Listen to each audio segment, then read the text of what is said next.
This is Making It. Stories of success and achievement, inspiration and survival. Hosted by Mark and Paul Kinney and sponsored by More Financial Strategies, helping you make it through life. And now, here's Mark and Paul. Thanks for joining us for another episode of Making It. We've covered a lot of ground in the last couple of weeks. We really have a lot of things. Obviously, people hear the show, they go, Mark, you can do that. You've done that. You Bodyguard. Bodyguard. NBA, NFL referee. Up and over the rim with Bill Cartwright. Right. Helicopter pilot. There you go. Winemaker. Sommelier. Yes, sommelier. Today, a little bit different tack. Making It with MS, multiple sclerosis. And we're going to take a visit to the MS Achievement Center. You know, when you told us we were going there, I thought, Paul, this show is supposed to be inspired. Yeah, this show is supposed to be inspiring, motivational, kind of can-do stuff. Wow, was I wrong. And what was our consistent comment when we left was, this could be a 2-hour show. Oh, we could, yes, do 2 shows. We could, the entire show forever could be about these people, what they're going through, and if you're not inspired after today's show, there's something wrong with you. Yeah, you're either not listening to the show or I don't know, something else. But anyway, go ahead. So you're going to hear a cast of characters today. We're going to start out. We're going to talk with John Milo. And then a little bit later on, you're going to hear Brian Hutchinson at the MS Achievement Center, and Linda and Tukey. And then I'm just going to give you the broad overview, Bill Mache, and then the doctor who was kind of the inspiration behind this, John Schaefer, Dr. John Schaefer. You do not want to miss a minute of this show. No, we will not disappoint. It's a great show. We're going to start with Donna. And that's her name, Jonna, Jona. Jonna. Well, and it's confusing because she's married to Don, so I kind of get confused. Jonna and Don. Yeah, that's right. Jonna. And she's done a lot of things in her life. She's been a stewardess. She was very, very successful commercial actress in Los Angeles, doing a lot of commercials. She was. I can relate. When they needed a mom, they'd call her. And she's kind of done a lot of accounting work. She's just a variety of things, and raises service dogs. So that's actually my connection with her. So you're going to enjoy this first part with Jonna Milo, a woman with MS. I want to transition to your MS. Where you are today. Ew. Yeah, I know. I know, Ew. all the fun stuff. And now Paul, seriously, Paul, we're going to cut right to this? Okay, go ahead. That is why we're here, isn't it? You came up from Hollywood. When did you first have the symptoms where you said something's not quite right? My first symptom was way back in Hollywood. I was still managing the law office. I had just opened the boutique with my sister, and I had maybe 3 commercials under my belt, and I was running ragged. I went out on an audition, and as I came out of the audition room, it was one of those where they're long halls, and it's like a tunnel. Yeah. And as I'm going along, I kept tilting to port here, and I got to my car, a little fresh air, felt fine, drove home, laid down on the floor, and my eyes started tracking very fast. So I got into bed, called my boyfriend, said, you don't hear from me in an hour. Come check up on me. So he was there in 15 minutes. Called my doctor. He didn't know if I was having a stroke, brain thing, something. And so they raced me to the hospital, where I was diagnosed with inner ear imbalance. How old were you at the time? 30 yet? 25. And when did they first really find out and say, Jonna? 04. When? 2004. So how old were you then? 62. No. All those years? No. I was exactly 60. So from 25 to 60, no diagnosis? I had one more attack, and that was when single out-of-work actor woman bought a home. A lot of stress. Unheard of at the time. Walked in the front door, keeled over. So nothing in between that? Nope. You were fine. Fine. At 60, what was different than at What- 25? What happened at about 55? I remember I was jaywalking, and as oh yeah, of course. So as the traffic was coming at me, I started to run. Couldn't run. Just both feet were lead, and I thought, well, this is unusual. But you were jaywalking and cars were coming? Yes.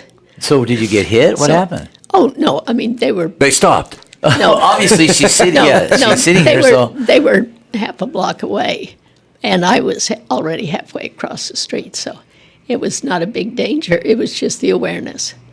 And then it was a cane, and then it was a walker, which I hated. What did the doctor say? I had an undiagnosed neuropathy. So, how did you react when they finally said, "Here's what it is, Jonna. You've got MS"? Well, first of all, I had to bypass the doctor I had. Got to a guy at UC Davis. He diagnosed me in 5 minutes. 20 minutes with a tuning fork.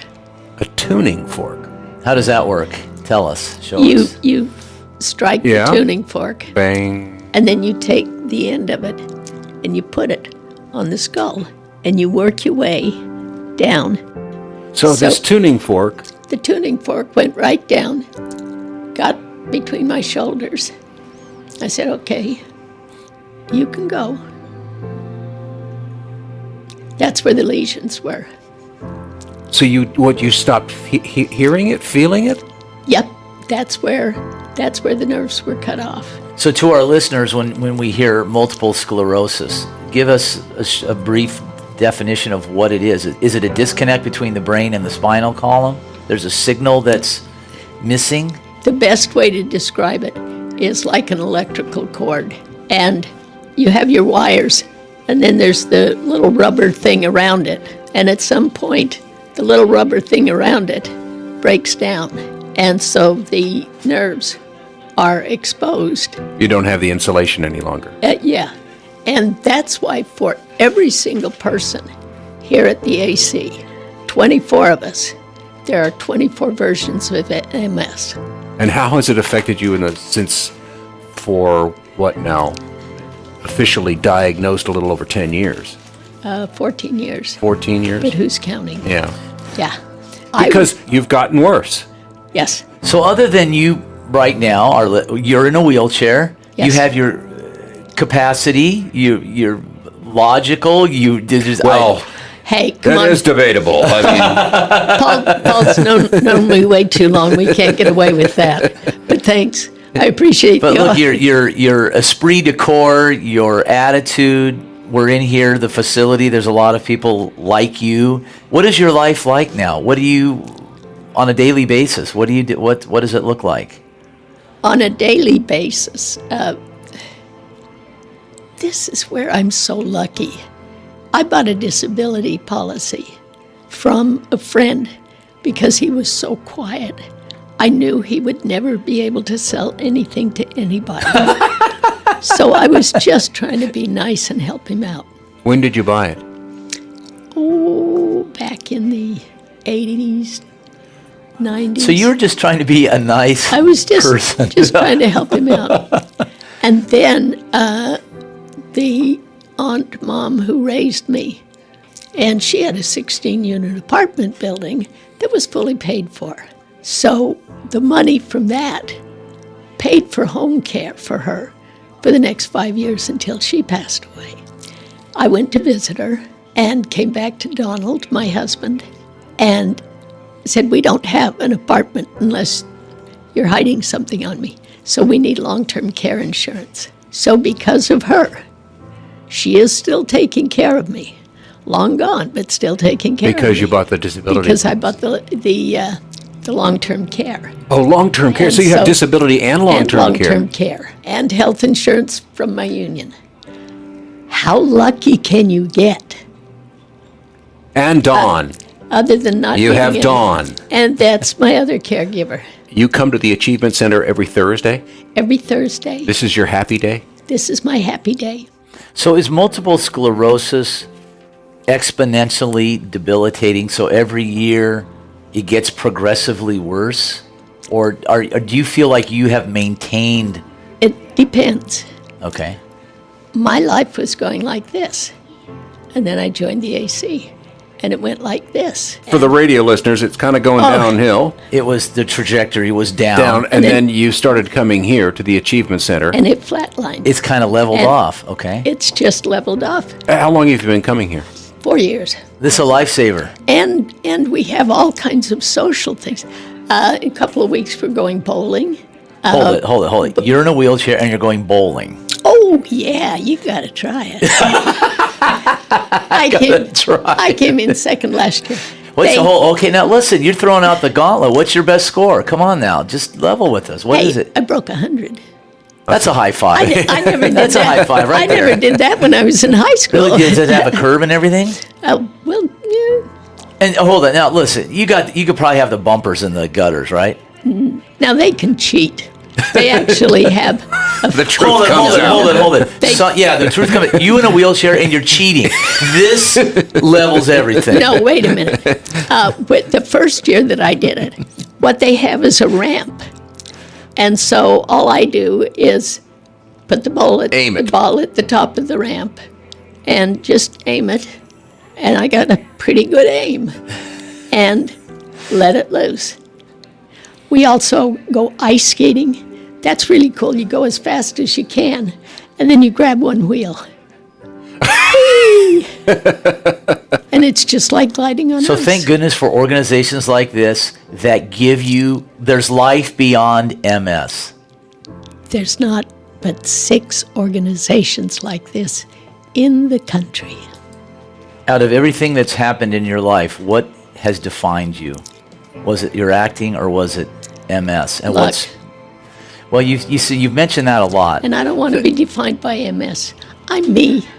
But had we not known, or our listeners not known, nobody would have guessed you're in a wheel because of, as Paul said, your attitude, your outlook on life, your positive. I'm sure you've And you outed me with the chair. Thanks a lot, buddy. I'm sure you have your moments, though. Oh, yeah. Well, it's not the most fun. Are you content? I'm 72. What more do you want me to do? Well, heck, you've gone bowling, ice skating. I went to my first movie in 22 years. First in 22 years? Yes. Well, you've been to theater shows. Yes. People in theaters know how to act. They come in at the beginning, they shut up. They don't eat popcorn and raisinets and leave sticky stuff on the floor. And Flicks. Remember those? Do you see what her T-shirt says? T-shirt says hope. See, you're important here for all these other people. That's why we're doing this show, too, is in essence, give people hope. Perhaps there's somebody listening today that's going through what you're going through and isn't as fortunate to be part of this organization like you are.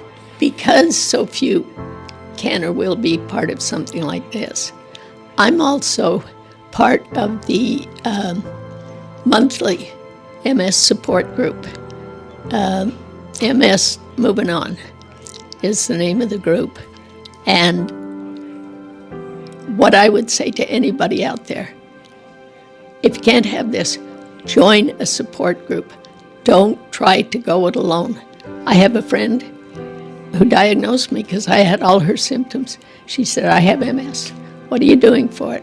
Nothing. God wanted her to have MS, so it's up to him. Maybe if you exercised, God would want you to do that. She's totally bedridden now.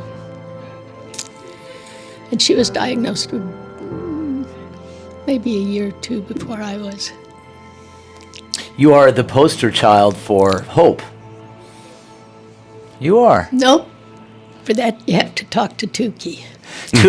And that's Tukey. Another story. Okay, so Tukey. We got to talk to Bill, and you need to get on your machine because we don't want to take all your time just talking. Okay. If you're just joining us, we've been listening to Making It with MS, and we've been talking with Jonna Milo, who is truly an inspiration. She's at the Achievement Center, the MS Achievement Center in Citrus Heights, California, which is a suburb of Sacramento.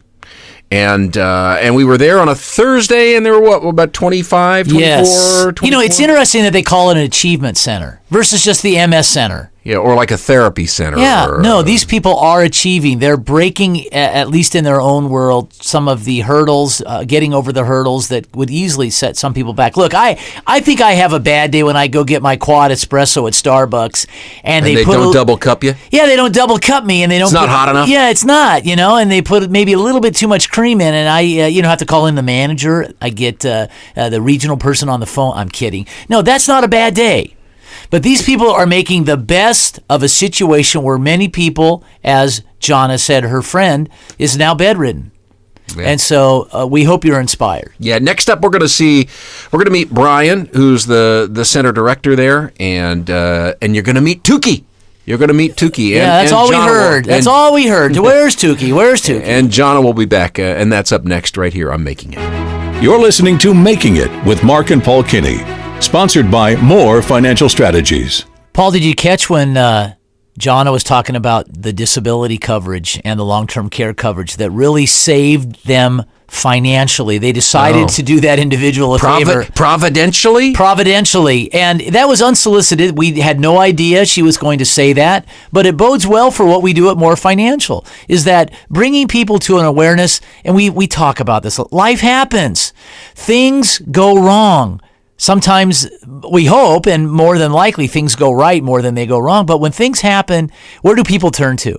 A lot of times they turn to their insurance company, right? When somebody dies, I see this all the time. One of the very first questions people ask is, did they have life insurance? See, all of a sudden, things like disability insurance, long-term care coverage, life insurance becomes important. But up to that point, it doesn't.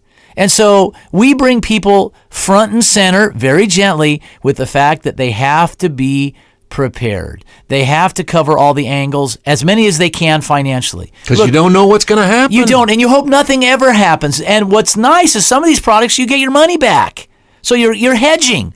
You can't mitigate a risk for the most part. Well, you can mitigate losing money in the stock market by how? By not being in the stock market.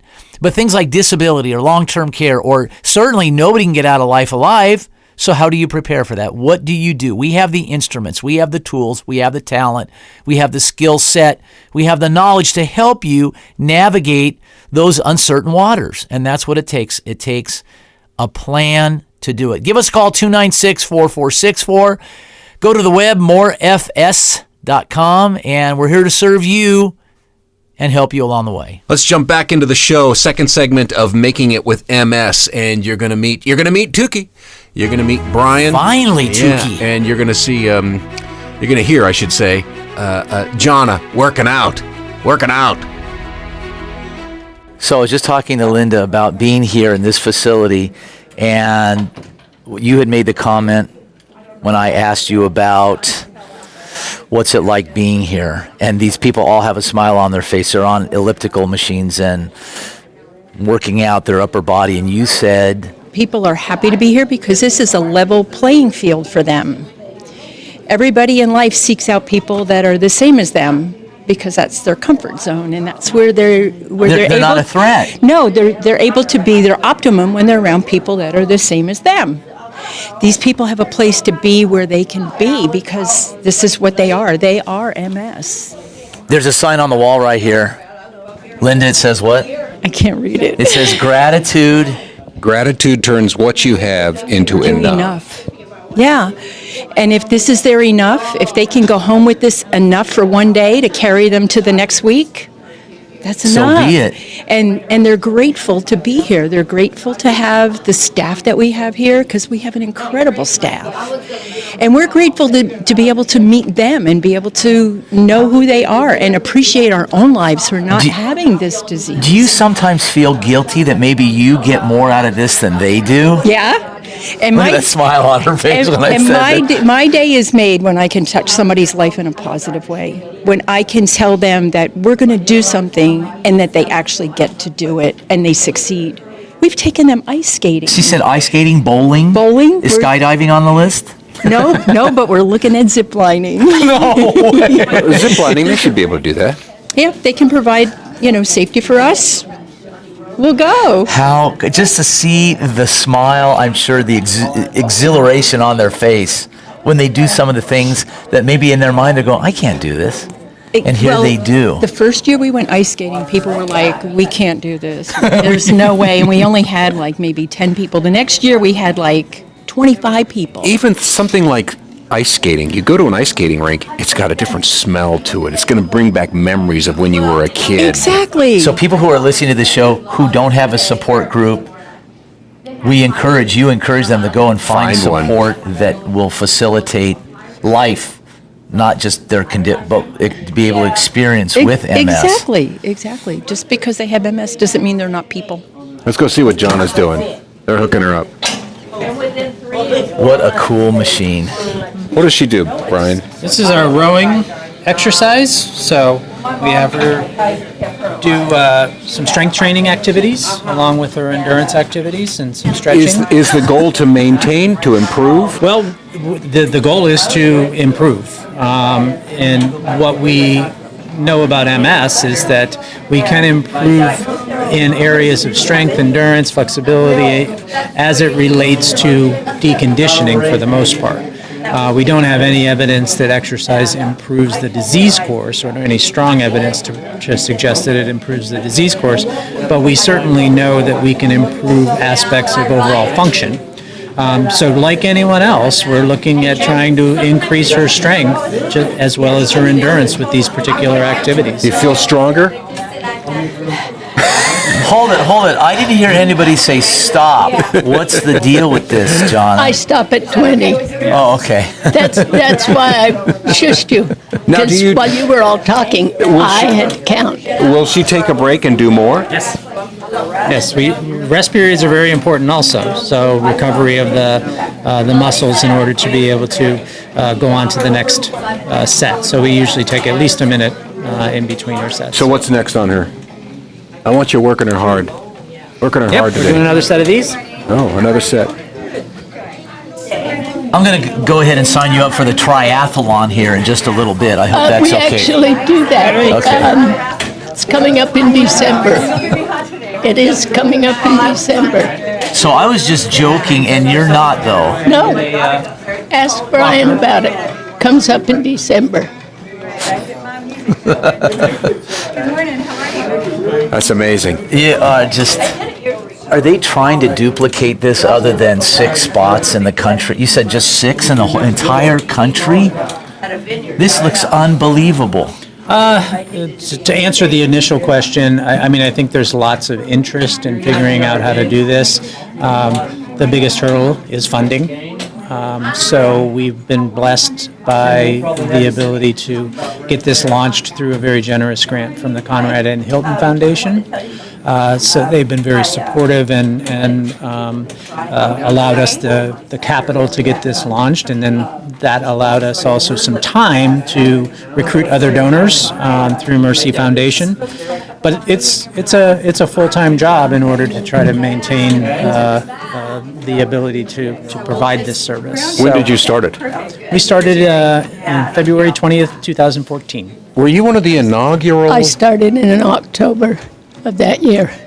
My doctor didn't mention it, which I have never let him forget. I was going to say, are you holding something back here? Yeah. No, not her. I had a friend who pushed me to join, copy the paper. You have about 24 now?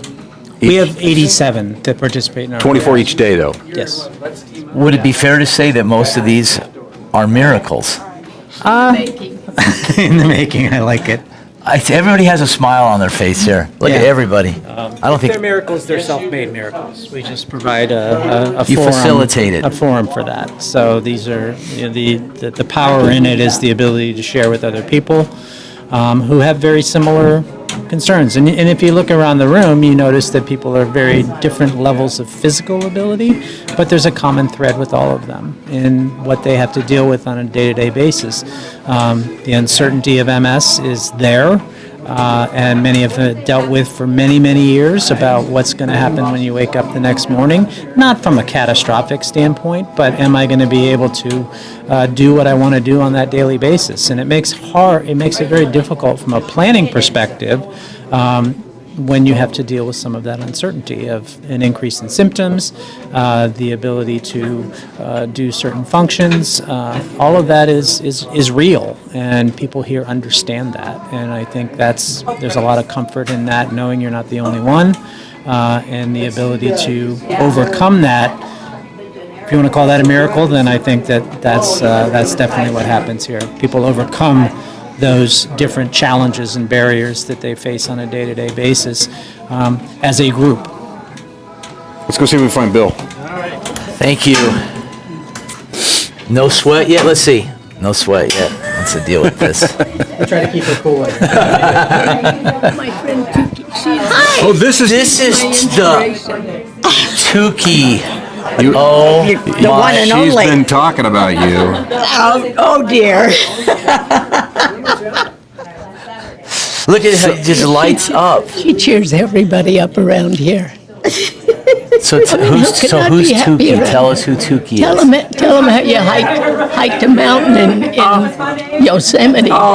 In February, my legs got really weak and I couldn't lift my legs. So they put me in the hospital and put me on prednisone.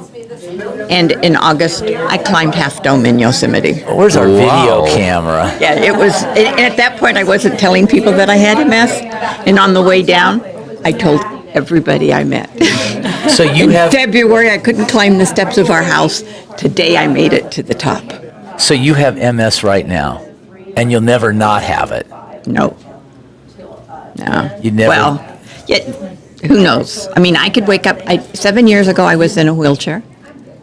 Wow, you're just standing here. I wouldn't have known you Yeah. had MS. Yeah, I was in a wheelchair most of the time. I could walk maybe from here to in that room. So But- 40 feet, maybe. Yeah. And we went on a cruise, and I used my wheelchair the whole time on the cruise. And we stopped in Missouri to see my sister, and we never took the wheelchair out of the car. And they don't know why. And I haven't, until just recently, I haven't used it much since. Was it just overnight? And I A had, miracle? that's what I say I am. I'm a walking You miracle. literally a walking miracle. Yeah. I mean, the doctor says I could wake up tomorrow and be back in the wheelchair. It's just the nature of the How much of disease. this is attitude? I think a lot of it, and the support that you get. I'm surrounded by loving family and friends, and I think that makes a huge difference. And this is unique. This organization right here. This is unique. Yeah, and this kind of companionship where people really understand what you're going through makes an enormous difference.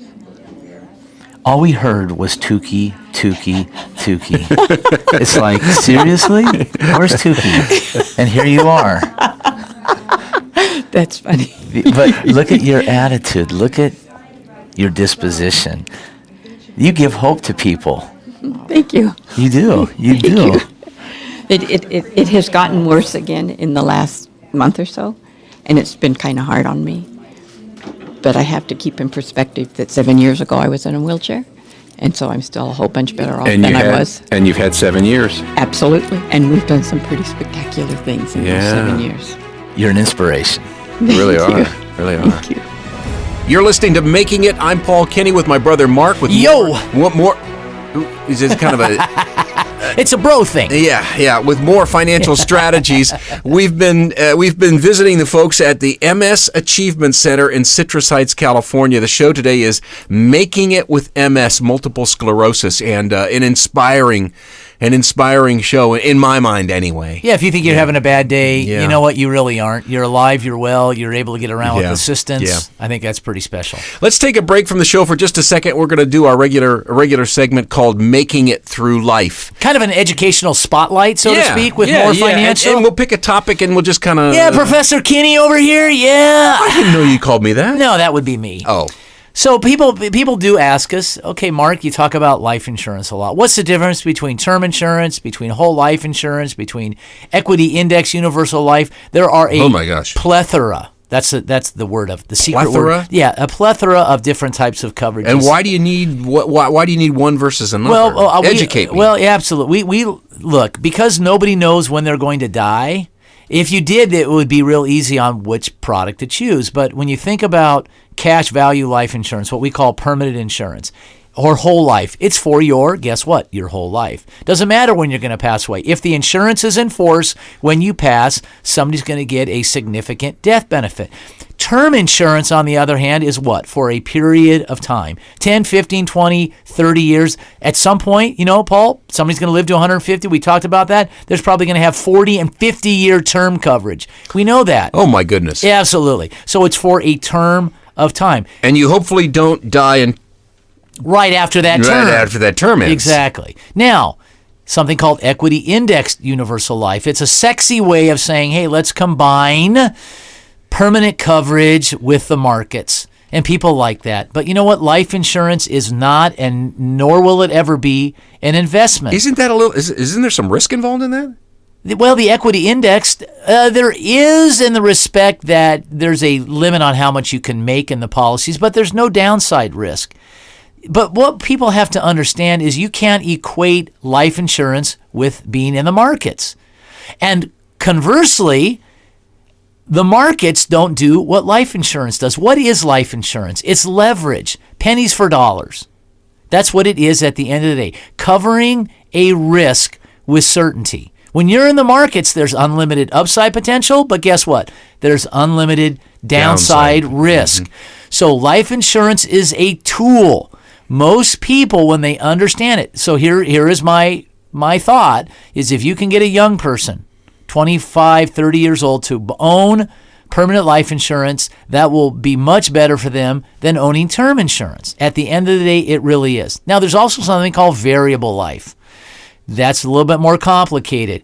But when you look at life insurance, you have to be convinced, first and foremost, that you're going to die. Most people don't even want to talk about that.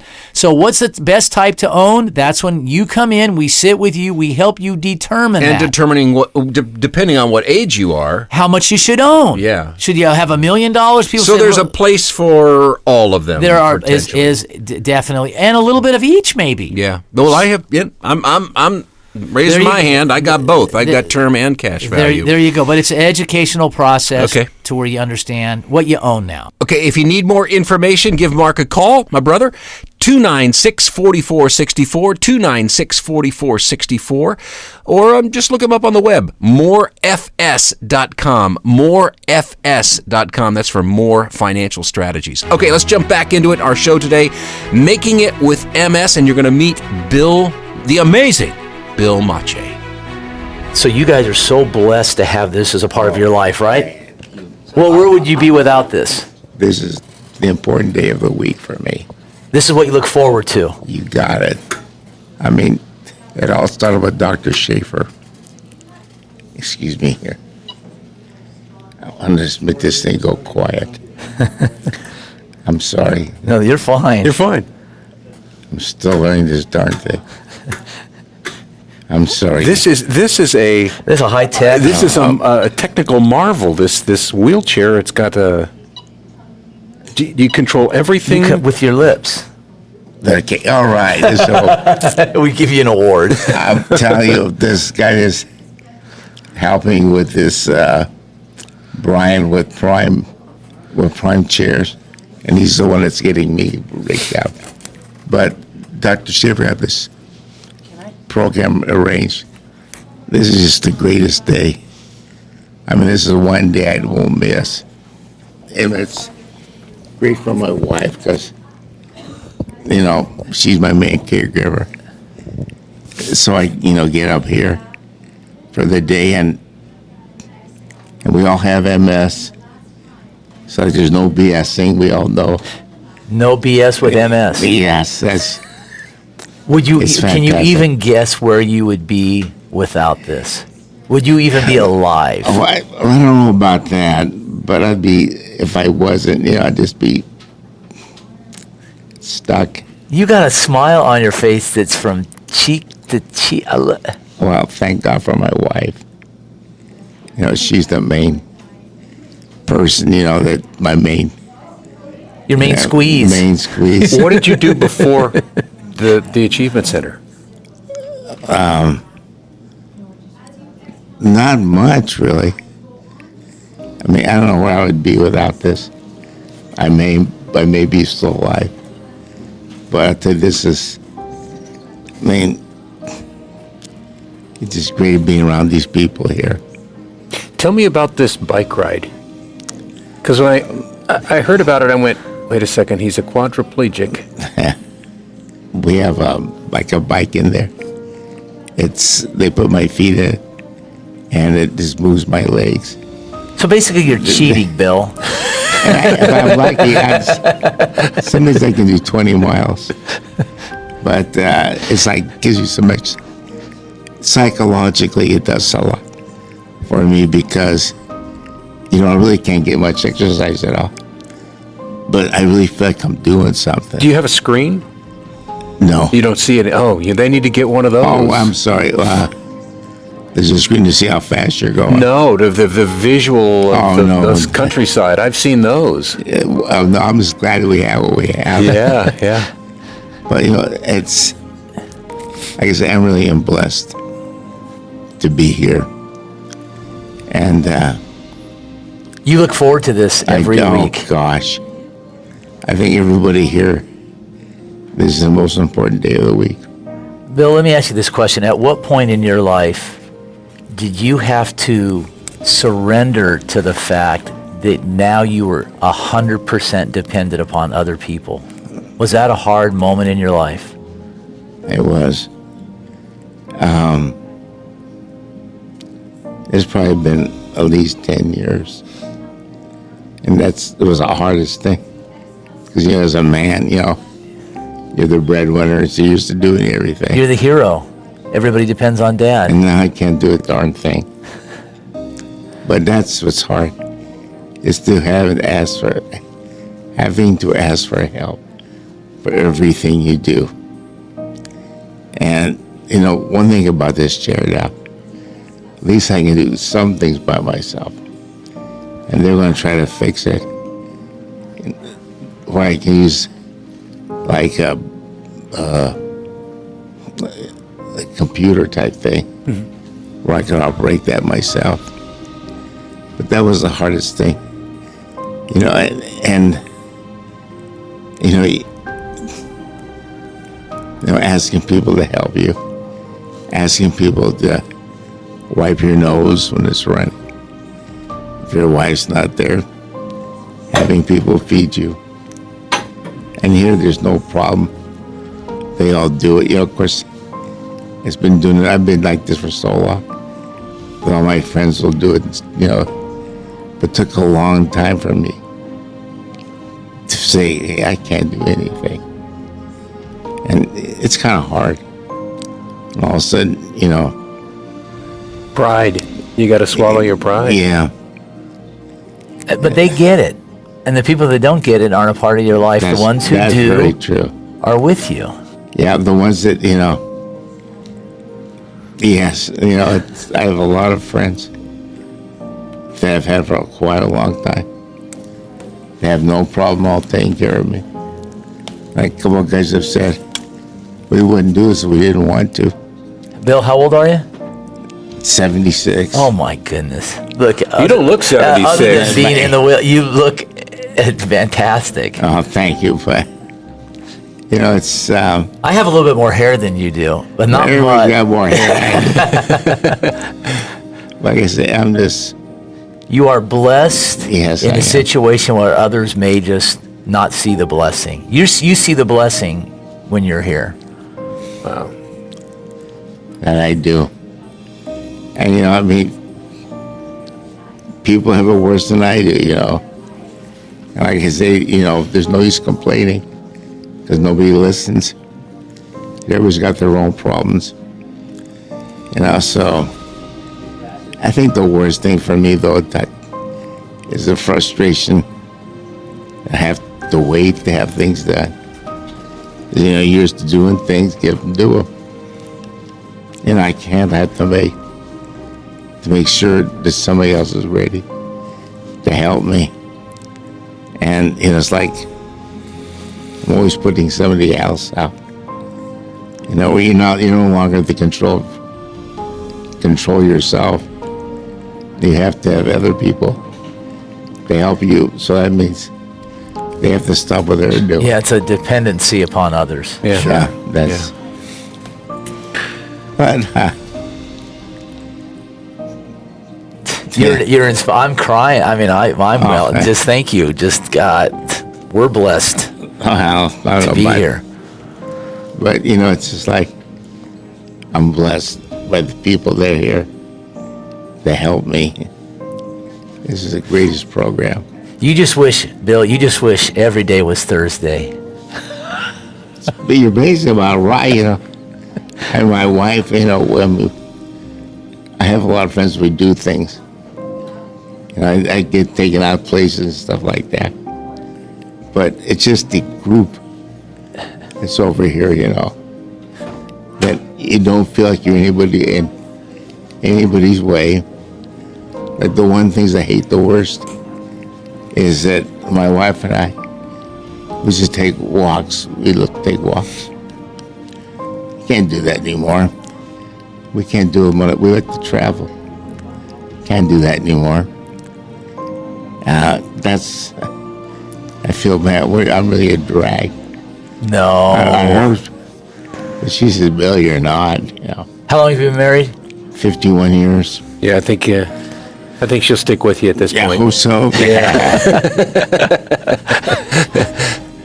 But, I was going to say the positive spin on being in a wheelchair is you get first in everything. First in line, first that part is true. Oh, okay, come on, sir. Right up this. No Yeah. standing in line. That Just part's right up true, there. yeah. Yeah. Yeah. But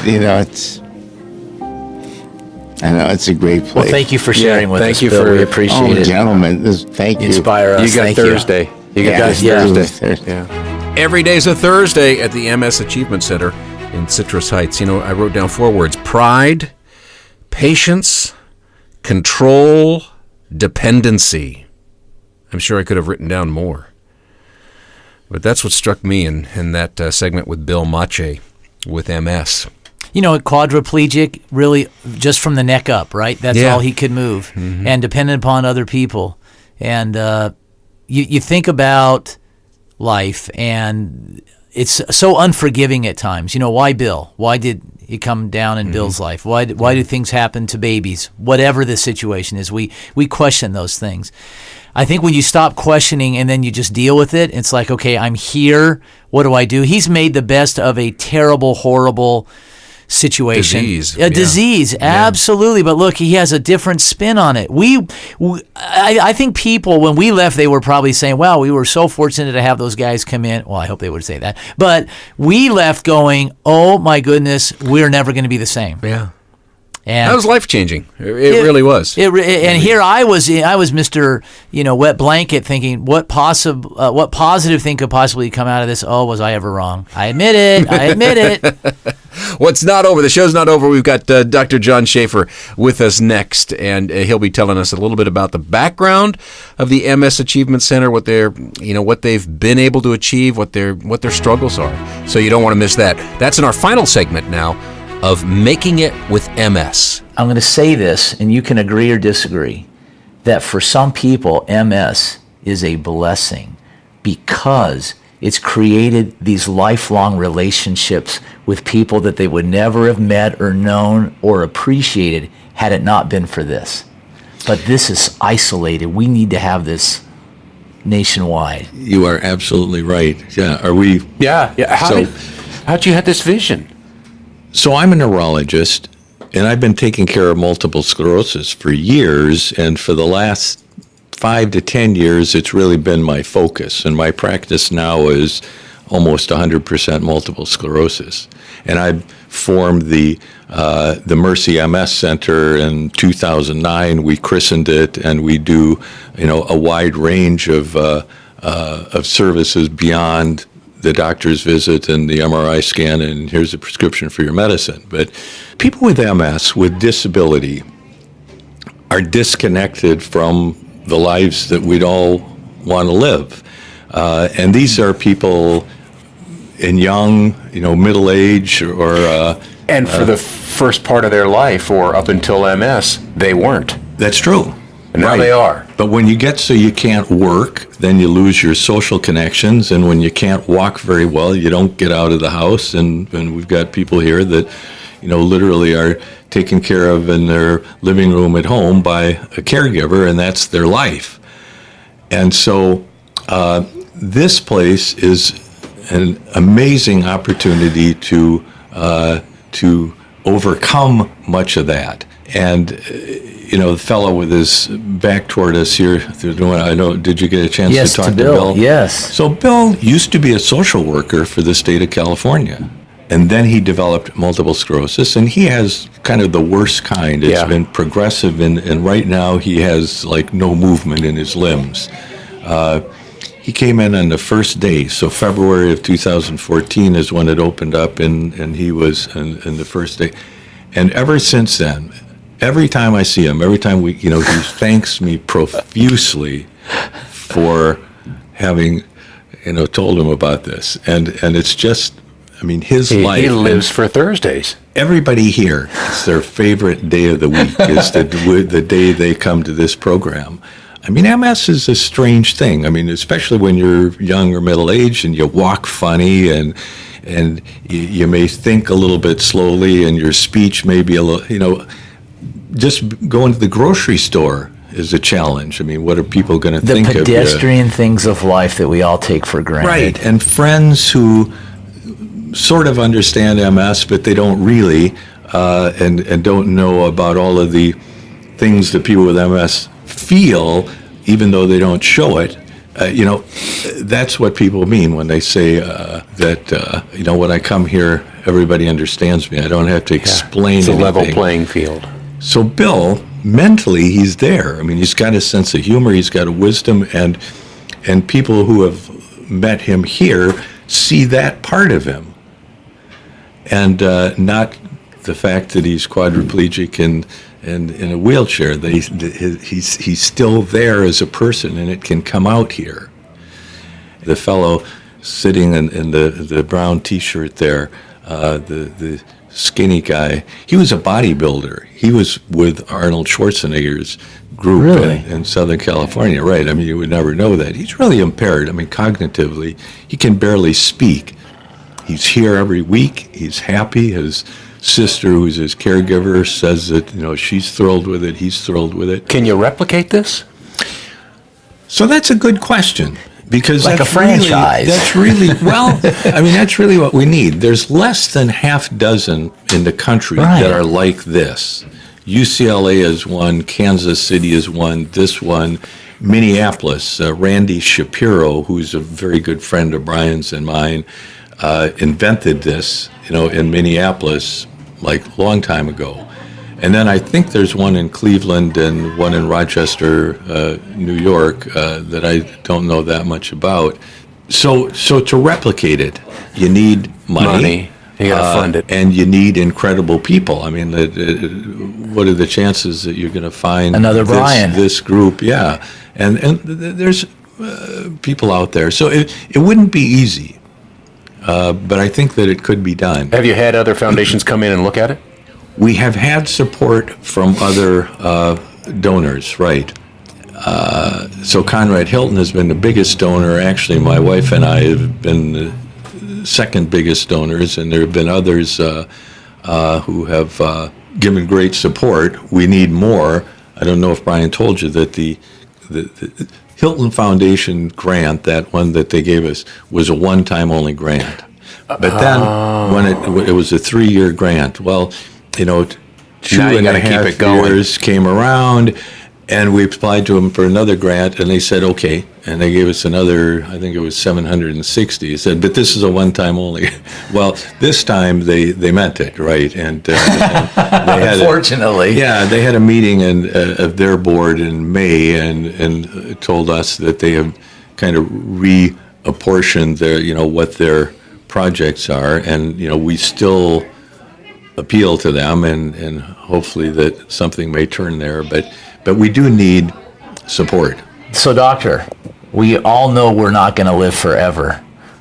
When you're no longer here, who's going to continue to carry the torch? We do have some people that we've brought in the MS field, and that's very high in my level of thinking, is finding people that come in who will continue this. Like-minded, they get the vision, right? We have another neurologist who I recruited, who's been with us for 4 years now, and is just 4 years out of training, and is fabulous. And she's she would be an heir apparent for this, but we need more. So we're always looking for other people.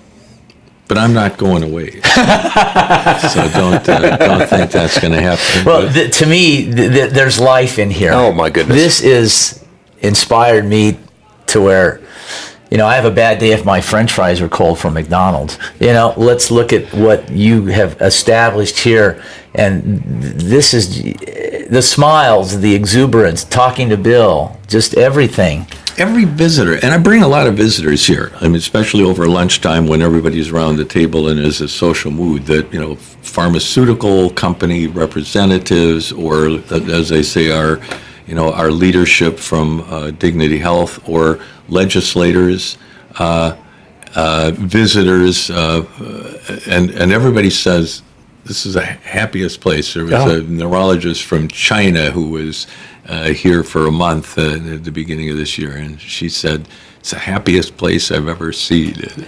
And that that puts you above Disneyland. That's true. So what many people don't know is that Dr. Schaefer just recently lost his wife, and so you think about not just the difference it's made in Bill's world and Tuki's world and Jana's world, but in Dr. Schaefer's world, a reason for him to get up every day. Mm-hmm. The work continues. He sees that. He gets it. Yes, he could probably just stay at home and say, woe to me, but no. There are people like Bill that they live for Thursdays. And so we applaud those individuals who really are serving others in many different capacities. Yeah. So thank you, Dr. Schaefer. And our thanks to the MS Achievement Center in Citrus Heights, part of the Dignity Health system there, for letting us come in and talk to their folks and telling their story. So we're grateful for that.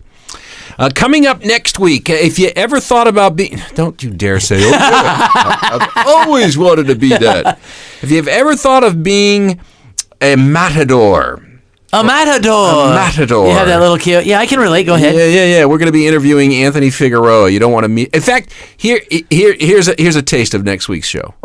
But if somebody's 35 and they're a star, they're an A-lister matador, have they probably been gored once or twice? Oh, a top-notch matador has been gored multiple times. Oh, really? Oh, multiple times. And they still get back out there and keep doing this. And they're not doing it for the money, because it's just like professional boxing. Probably 15 to 20% make a living at it. The others are struggling, but the 15 to 20% make a lot of money. They're millionaires. So what separates the 20%er guy from the 10%er guy? Is he good looking? Then what you're saying is I should probably go and try and be a matador. It's what is it? Is it a look? Is it their style? It's their style. Yes, it's their style. It's arrogance. It's arrogance. Someone. I mean, that's not the right word, but man, they are confidence. Well, you have to be confident. It's no different than if you're standing in front of a dog that's growling and barking at you, and if you back down, that just gives the dog more confidence. But if you stand up to the dog, then all of a sudden the dog backs down like, oh, okay. You're the alpha. Right. There was times in Mexico when I was in front of an animal and I knew I was in trouble. But you didn't want him to know that. He knew I was in trouble. And there was other times that I felt invincible. So that's next week. Anthony Figueroa, a matador, and he'll give us all the inside scoops on what it takes to be a. And if they don't listen to the show, they can always call me and get my you could inside tell them edition exactly of it. how to be one. If you'd like to reach Mark in the meantime, give him a call at More Financial Strategies, morefs.com. Phone number is 296-4464. He'd love to hear from you. 296-4464. You know, we have a pen for bulls at More Financial. Pen for bulls? Yeah, so I can practice being a matador. You didn't know that? No. I got it. It's in the back. You've been listening to Making It with Mark and Paul Kinney, brought to you by More Financial Strategies. The information covered today is designed to provide general information on the subjects covered. It is not, however, intended to provide specific legal or tax advice. It can't be used to avoid tax penalties or to promote, market, or recommend any tax plan or arrangement. You're encouraged to consult your tax attorney or advisor. By contacting us, you may be provided information regarding the purchases of insurance products, including annuities. Guarantees are backed by the financial strength and claims-paying ability of the issuing insurer. Riders may be available for additional cost. Product and features may vary from state to state. For full details on how life insurance works, including fees, expenses, and costs, contact our office at 296-4464. Mark Kinney is a financial professional licensed in the state of Arizona.